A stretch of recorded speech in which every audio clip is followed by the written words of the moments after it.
You're watching Women of Strength TV with a purpose-driven woman who has a yearning deep in her soul to serve the world. Presented to you by Ange Wilcock, creator of Evolutionary Model of Well-Being, Mindfulness-Based Storytelling, and the Raw Woman Project, a businesswoman on a mission for every human on the earth to feel enough.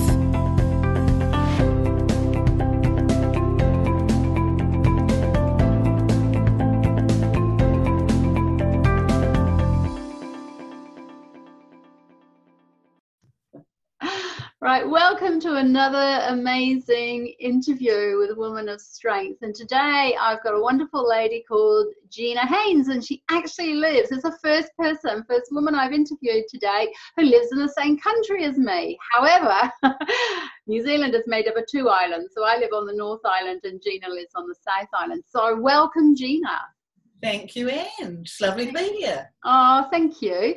I'm just going to tell all you wonderful ladies out there a little bit about Gina. So Gina lives in New Zealand, as I said, and she was born and bred here. And she's had 20 years experience as an educator, and 15 of those spent as a visual art and education lecturer at the University of Canterbury in Christchurch. And a lot of you out there in the world probably will think, oh, Christchurch, that's something that I know. And across the world, we know that Christchurch has some horrendous earthquakes a few years back. But Gina's telling me off air that, you know, she wasn't that affected, so that's good to hear. But anyway, so she's a lecturer at the University of Canterbury, and she holds a Master's of Visual and Performing Arts, and she's also got a Bachelor of Science, and she's a trained teacher. And she's also got a diploma in teaching. And she's crafted an international reputation in the field of teaching education, happiness, authenticity, and work. And she has presented her research at national and international conferences. And there's so many of them, I'm not going to read them out, but wow, I'm in awe of all of those conferences that she's been able to present at. And so Gina's been doing this for a long time, and then she decided to leave lecturing in 2014 to chase more of her dreams and to continue to walk the talk. And we all know how important that is. And so Gina now writes and works. In addition, she works as an educator, an artist, an interviewer, speaker, and author. Wow, you're a busy lady. And her most recent publication, due for release in June in 2017, so June this year, which she'll tell us a little bit more about, is a book called Euphoria: The Art of Authenticity. I love that title. It's amazing. Thanks, Gina. Because Woman of Strength is all about being authentic. And as any of you that have already listened to any of my interviews will know, I make mistakes. I don't pronounce things properly. My grammar and speech is, you know, not the best. And but that's what it is to be authentic. We are just ourselves. So I love this book. Oh, wow. I can't wait to read that. But before we get on to that, Gina, can you tell us a bit about your journey on, you know, becoming that woman of strength? Well, yeah, I guess for me it started as with teaching, and I taught for a while, and then I left and had children, and in a way it was having the children that really brought me into the beginning of who I am and where I sit in the world. And I knew that locating, or maybe not locating, but identifying my values and what was really important to me, and then living those values, that really came through strongly with when my children were born and small. I've got two children, and they're 4 years and 7 days apart, and it was really important to me that I spent their early years with them, and that was a value that I needed to uphold, and so I did. And you know, of course, there's a choice in everything you do. But, it meant leaving teaching for me. It meant leaving teaching during that time. But then after that, I went back to work, and then got offered one thing and another, led to my role at university, and that was a fantastic learning experience for me, because I really had to step into a space that maybe I'd not even thought I would go to before, but it was a place of responsibility, and it kind of one thing led on to the next, and it was, again, my whole integrity and value system was always being challenged on lots of different levels, primarily by myself. So I think my journey has really become a lot of, I call it me search. I don't call it research. I call it me search. Yeah. And for me, it has been about identifying who I am and how that affects what I do. And my question, which was my research question when I was doing my master's as well, and it's continued to be my question, is how does who you are affect what you do? And for me, I believe that you need to start by learning to know who you are, and that's a journey in itself. And I don't think that ever stops, because I'm not some static being that just is this person. I like you said, you make mistakes. I am not Pollyanna, but I am that happy person, that one that you think, oh my gosh, why is she, what is she on? That's me, and I'm okay with that, because I think that I try to live happy. And the art of living happy is what I have branded my business to be, because for me, that whole idea of art being a way you create, being creative and the way you express your knowledge is really important. And that I take into what I do, which was the teaching, and now it's sort of grown into more teaching, but in a different kind of a way. I'm hoping to just keep growing that audience. And so, I guess, does that answer your question? Yeah. And so on that journey, like the being a mom and staying at home, that was really, really important to you, then going into education, and now doing this wonderful business that you're doing. What were some of the key learning points along the way? That happiness is optional.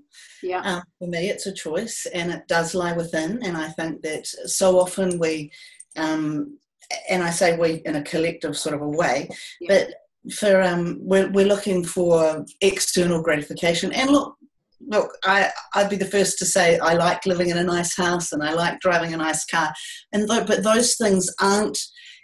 They don't give me that feeling of overflowing, and that's what I'm looking for, is a sense of my life is overflowing, and that's what when I get those little moments of life being overflowing, I know I'm there, I'm in the zone. And sometimes it comes when I'm painting. I'm a very intuitive painter. I don't necessarily paint real things. I paint emotions, and I paint to express something inside me that I feel needs to come out. And I do use my artworks in my writing, a lot of it, the book that you spoke about.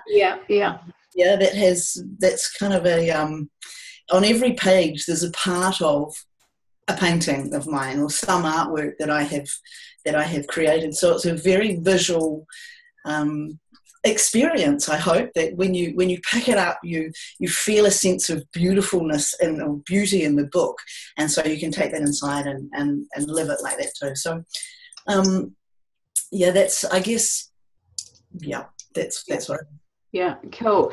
And so with the book, because I know that every single one of us has got a book inside of us, haven't we? And so how did yours come about? Tell us about that.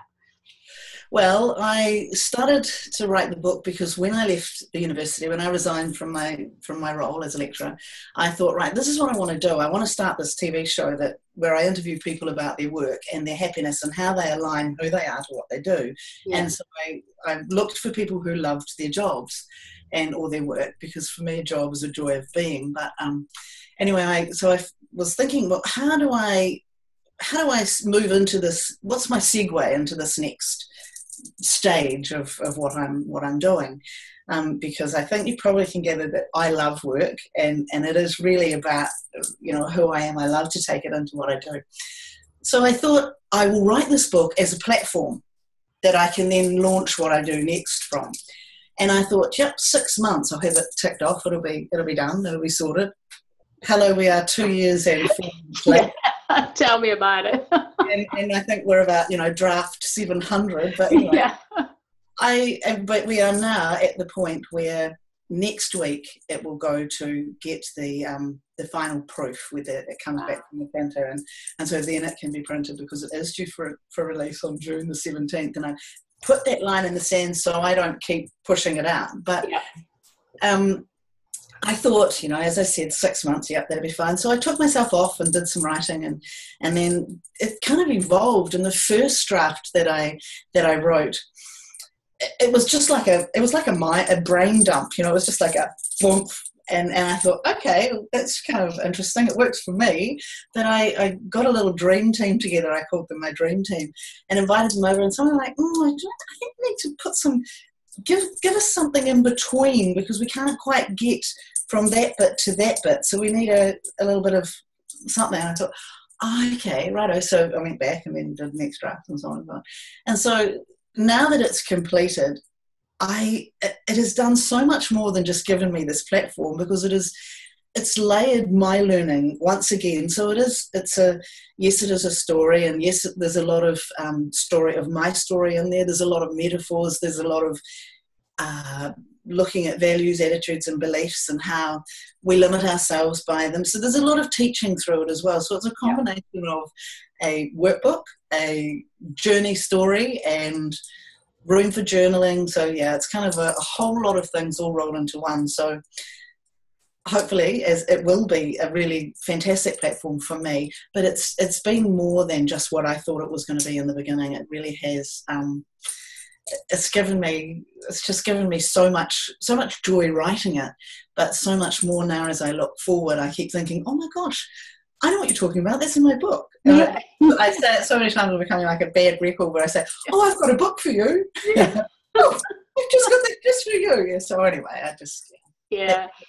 Yeah. It is amazing, because when we do the things that we love to do, it does bring us so much joy, and it doesn't feel like work, does it? I mean, it just feels like it's something that we've been born to do. It brings so much happiness and joy. And I know I was saying to you off air, like for me, it's like a dream just interviewing all you amazing women. It was something, one piece of writing that I'd written, and it literally, for me, it was a first draft. That was it. I just wrote it. It was a challenge that I'd set myself, that I was running for some of my clients. And it was like, okay, write it, send it, to see what happens. And then the universe just delivers all this beautiful, juicy, wonderful stuff to you. So a bit like you writing your book, it was set out as a platform, but actually now it's got to something far bigger than that. Yeah. I think yeah. And Great. I think too, I really believe that once we can identify what our strengths are, and then we use those strengths in the work we do often, that like you said, it just doesn't feel like work. No, it's great. Yeah, it is. It is wonderful, and I think I love just connecting with other women and hearing their stories, because we can hear parts of our own story threaded through other women's stories.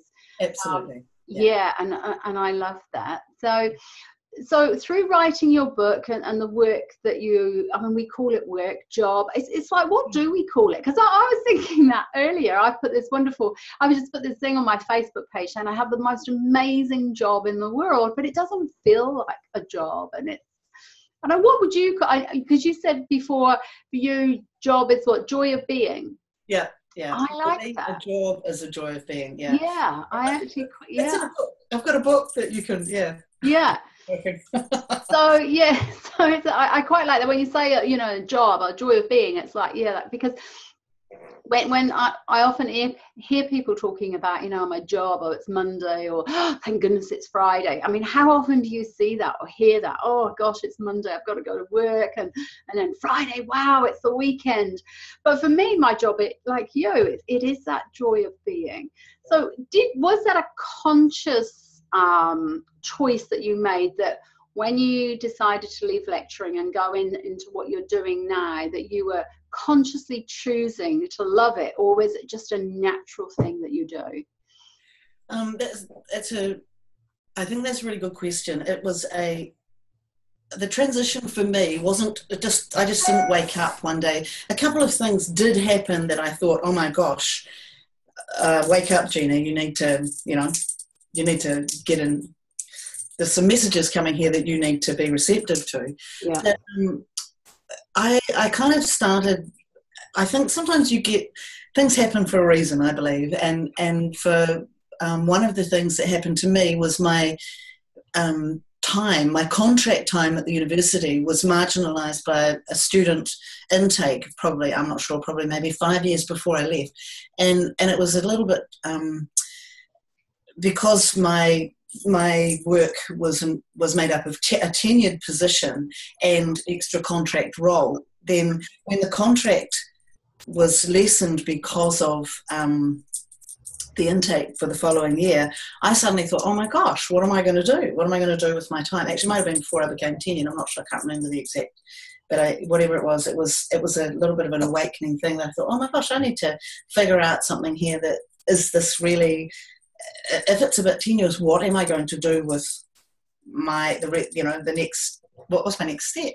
And so I started to look at it, and I went and interviewed a whole lot of people in different roles, thinking, well, maybe I shouldn't be lecturing, maybe I should go and do something else, maybe there's another thing that I wanted to do. So I started to look at different people's jobs, and I went and interviewed them, and I talked to people who were in PR and all sorts of journalism, and just different roles that I thought might align to me. And this was before I started to do any self-study work or action research or phenomenology or any of those things. I hadn't even thought about them. And so, but one thing that came out of that was I realised that it wasn't anyone else's job that I wanted. What I really enjoyed was interviewing them and talking to them, like you said, and hearing their stories. And that's what really, I was like, oh my gosh, this is so exciting. How can I find a job that does that? And I thought, oh gosh, I need a TV show. That's what I need. And so I thought, oh yes, but I think at the moment we'll just carry on, and things turned out that the following year, it picked up again, and I had an art exhibition, and it was okay, but I knew that actually going back to teaching was probably a good place for me. So I did. I went back to teaching, and the numbers came, and then one thing led to another, and I was there for probably another, I don't know how long, but probably 10 years actually. But in the meantime, a lot of other things happened.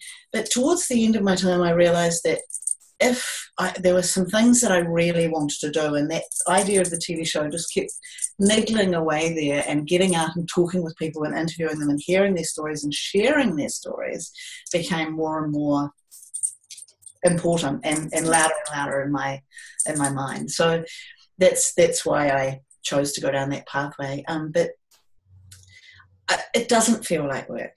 But no. Some of the people, and that's one of the questions that I often ask people when I'm interviewing them, is your job your joy of being?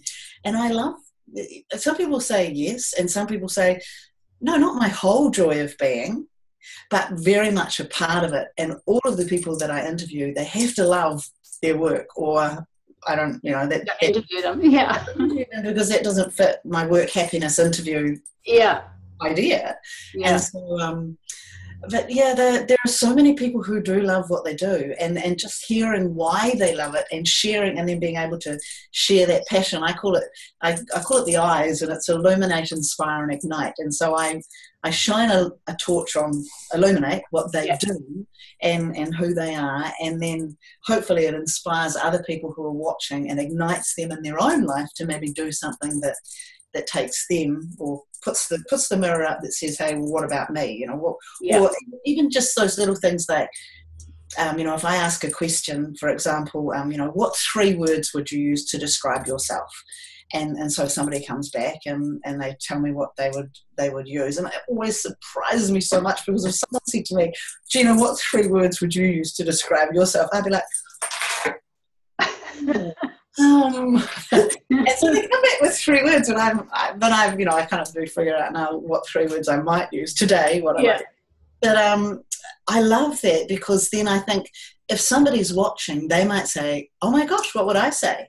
To me, what 3 words? And just that idea of the inner reflection and starting to think about self and who I am is, who am I in the world? That's sort of the beginning of the whole idea of having the courage to be who you are, do work that works for you, and love living your life, which is what's for me. Well, and that's what it's all about, isn't it? It is about loving who we are and loving our life, and making that conscious choice to do that, because the mind's incredibly powerful, trying to take us down a different path. So we've always got that internal battle going on. Yeah. So what advice would you give, our women out there, people that are watching or listening to this, about stepping into that place of happiness or authenticity? I guess I would just say then really set some time aside and consider who you are at your core essence, and there's all sorts of ways that you can do that. You know, I have ways that I talk about in my book and take you through a set of exercises to help people, and you know, that's what I do in my courses. Is we start to think about who you are, and then I look at how that affects what you do. So I really, like I say again, it is having the courage to hold the mirror up and look at yourself. And courage isn't just about bravery; it comes from the heart. You know, it's that idea of really thinking from the heart. Oh my gosh, who am I? And it's okay who you are, but getting to know the real you, the core you behind the one that we have in the world, whether it's, you know, Gina the teacher, Gina the whatever, and we all do have those. I call them veneers, but you know, they're not, no judgment. I'm not saying they're right or wrong or whatever. I'm just saying that there is a core you behind there. So really have the courage to look at that person and get to know that be self. Yeah.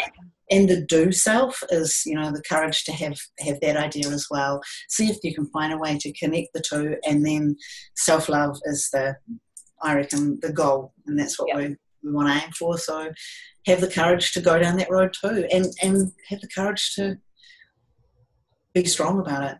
Yeah, and it's true. I mean, it does take courage, because what I always say to people too is it's simple, but it's not easy. You know, there's a big difference. It takes courage to step into that place and to look at yourself and that self-awareness.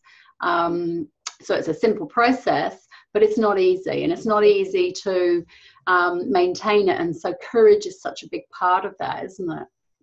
Yeah, and it's vulnerable too, you know. You put yourself in a position, sometimes when you put yourself out there is a vulnerability that that constantly comes up in front of you, and that takes courage too, to look at yourself and with honesty and openness, and just look at it and examine it, and what does it mean, and what if you change things, how will that be too? Because change is choice, and from that comes acceptance and love if you choose.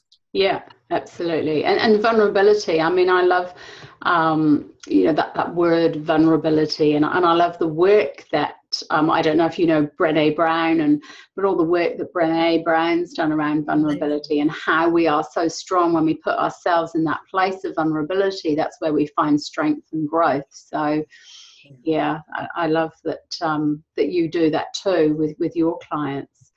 So where can our amazing women find you if they want to, you know, they connect to what you're saying and would love to work with you or find out more about you? How can they do that?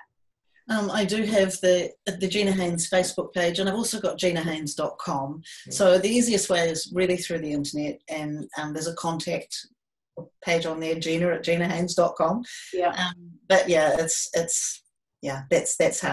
the easiest way. And yes, I do have a Facebook page, and on my Facebook page every week I post a video of a work happiness interview, and you know, and that's free, and it's part of the service that I'm putting back into the world, which I think is so important too. And it's about illuminating, inspiring to inspire and ignite. So, and hopefully that's what we do, because that's why.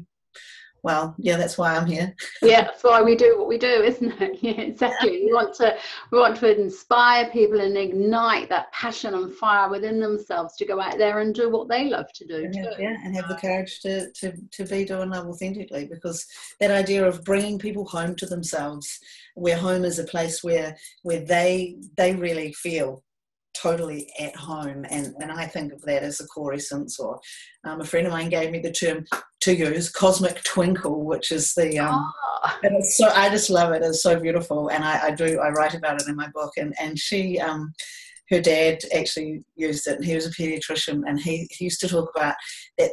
He used to see something that you were in small children that was absolutely, if you like, what they were born to do. And so I encourage my people to go back and really find what that is, and examine what it is, and then look where in your life you use it and how can you use it more.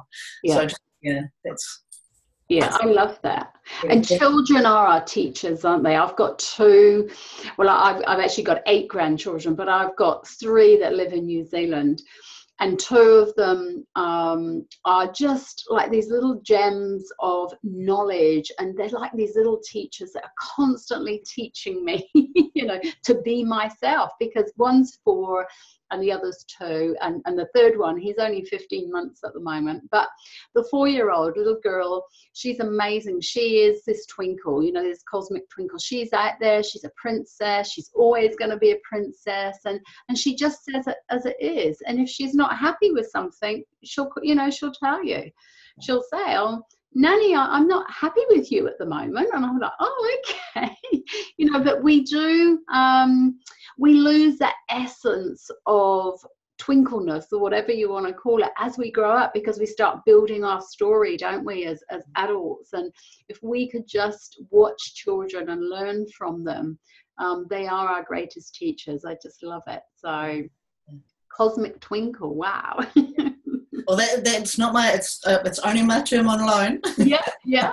So not yours, but it's a great term though. Well, it came from my friend Sally Hope's dad, and Sally Hope is like the leader of the Wild Heart Revolution, and she's just this beautiful person who lives in America. And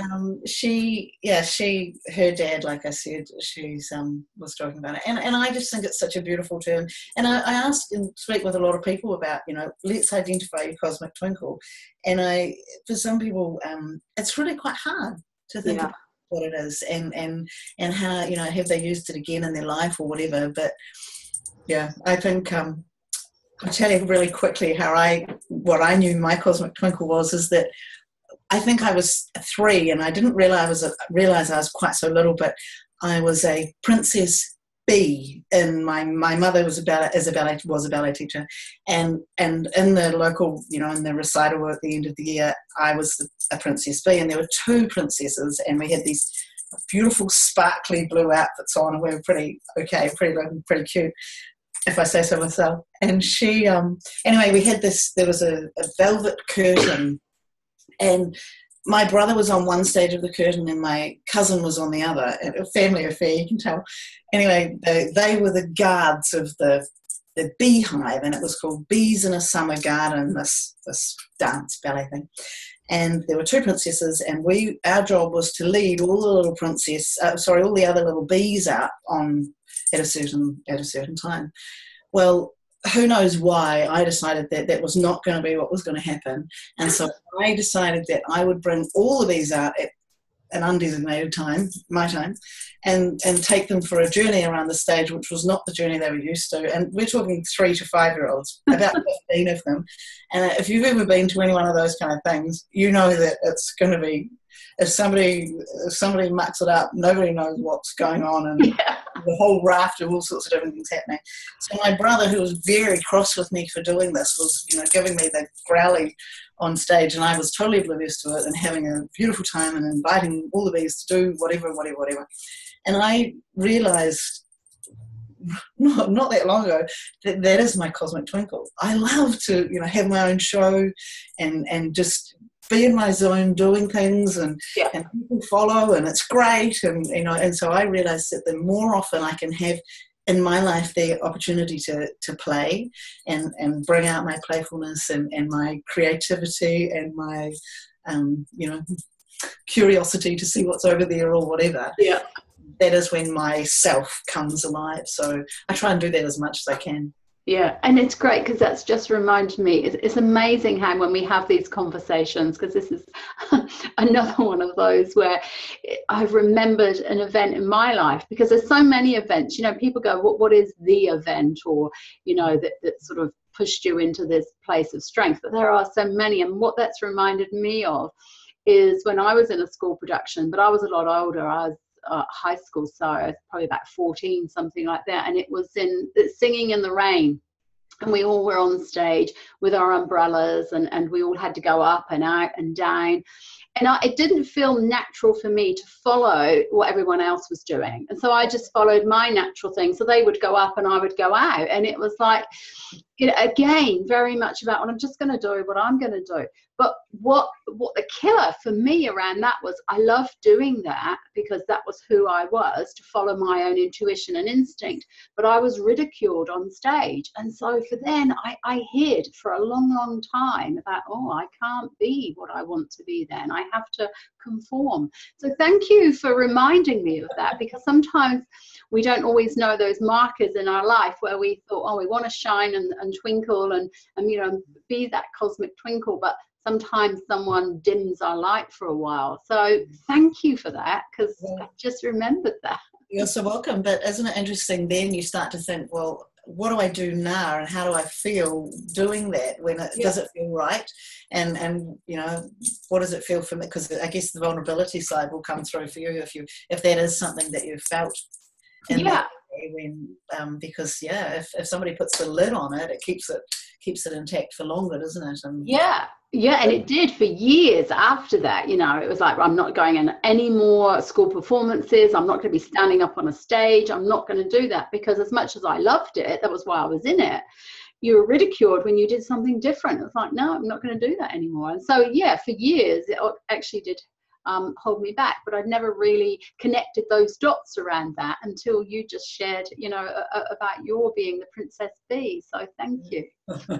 I've really enjoyed talking with you. It's been amazing, and we always learn something about ourselves and other people when we do this. So thank you so much, Gina, and I wish you well in your venture. And please keep in touch with us so that when you do release this book, we can, so it's going to be, remind me again, it's Line in the Sand, so it's June the 17th. 17th. Yeah. So on June the 17th, please let us know, and I will share it and help you with that launch, because, you know, there's so many women out there that are really, really going to benefit from reading this. So thank you so much, Ange. Yeah. And thank you for doing what you're doing. You know, it's awesome that you're putting it out there and finding other women who are living true to themselves and doing work that works for them. So it's awesome. Yeah. Thank you so much, and take care. Thank you.